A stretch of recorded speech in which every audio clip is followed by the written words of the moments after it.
وأن هذا صراطي مستقيما فاتبعوه ولا تتبعوا السبل فتفرق بكم عن سبيله ذلكم وصاكم به لعلكم تتقون.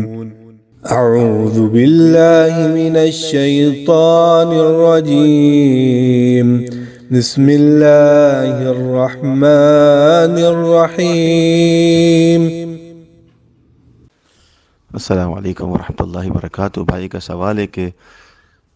حصول علم کس حد تک ضروری ہے ایک عام انسان کے لیے، اور جتنا انسان کے پاس علم ہوگا کیا اتنا ہی سوال ہوگا؟ اس سے تو اس صورت میں زیادہ علم حاصل کرنا انسان کے لیے زیادہ حساب کتاب کا باعث بن جائے گا۔ یہ بات کس حد تک ضروری ہے؟ اگر علم حاصل نہ کرنا چاہے اور فرائض کو صرف پورا کرنا چاہے تو کیا صحیح ہے؟ بسم اللہ والحمد للہ والصلاة والسلام علی رسول اللہ، اما بعد۔ اللہ تعالیٰ نے قرآن مجید میں فرمایا فَعْلَمْ أَنَّهُ لَا إِلَهَ إِلَّا اللَّهُ، بس تمہیں علم ہونا چاہیے کہ اللہ کے سوا کوئی معبود نہیں۔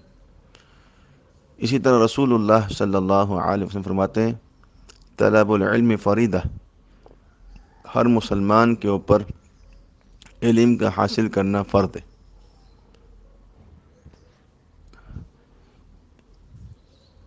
اس آیت اور اس حدیث کی وجہ سے یہ بات سمجھ میں آتی ہے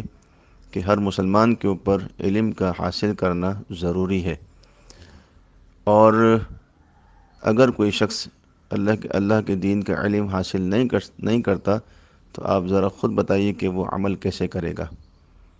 یقیناً اس کا عمل سنت سے خالی ہوگا، اور نہ اس کو اللہ کی معرفت حاصل ہوگی، نہ اس کو اس بات کا علم ہوگا کہ رسول اللہ صلی اللہ علیہ وسلم نے نماز کیسے پڑھی، آپ نے روزہ کیسے رکھا، آپ نے زکوٰۃ کیسے ادا کی، آپ نے زکوٰۃ ادا کرنے کا حکم کیا دیا ہے، اس کا نصاب کتنا ہے، حج کی ادائیگی، اگر عمرہ ادا کرنا ہے تو اس کا علم،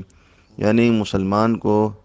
اتنا علم حاصل کرنا چاہیے کہ وہ اللہ اور اس کے رسول صلی اللہ علیہ وسلم کو پہچان لے اور ان کے حق کو ادا کرنے والا بن جائے، اور اتنا علم حاصل کرنا ضروری اور فرض ہے کہ وہ بندوں کے حقوق کو پہچانے اور بندوں کے حقوق کو ادا کرنے والا بن جائے، اور اتنا علم اس کا حاصل کرنا اس پر فرض ہے کہ وہ حلال کو حلال سمجھے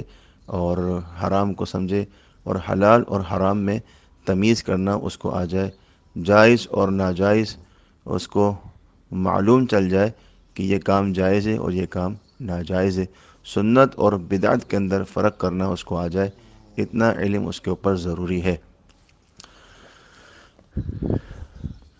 اور رہی بات یہ کہ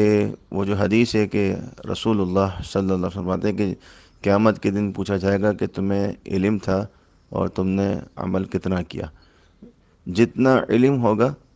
بندہ اتنا عمل کرتا جائے، اور علم میں قدرتی طور پر اضافہ ہوتا رہتا ہے، کیونکہ بندہ جمعہ سنتا ہے، جمعے کے خطبوں کو سنتا ہے، اور علماء کے دروس سن لیتا ہے، کہیں پر بیٹھا ہے تو نصیحت سن لی،